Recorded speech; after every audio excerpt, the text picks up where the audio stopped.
I don't think anybody was the least bit surprised to see that Bill Gates was named multiple times in the Epstein files that were just released. What came as a surprise to me is this fool vehemently denying that he ever went to the island, that he ever met any women. I mean, we've got letters of him asking Epstein for antibiotics for his wife. I mean, it's so gross, some of the stuff that would be talked about that involved this guy, where he's saying, "Oh, I have nothing to do with it. I did some business deals with him and that's it, and I really regret it, blah, blah, blah, blah, blah." Listen to him. Apparently, Jeffrey wrote an email to himself. That email was never sent. The email is, false. So I don't know what his thinking was there. It just reminds me, every minute I spent with him, I regret and I, apologize that I did that. I met Jeffrey in 2011. The focus was always, he knew a lot of very rich people, and he was saying he could get them to give money to Global Health.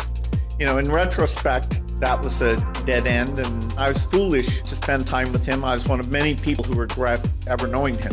It's factually true that I was only at dinners. I never went to the island. I never met any women. And so, the more that comes out, the more clear it'll be that although the time was a mistake, it had nothing to do with that kind of behavior.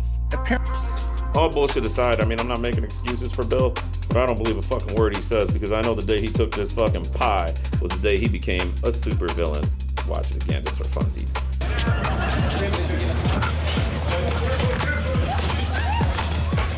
Gates was momentarily and understandably shaken, but he was not injured.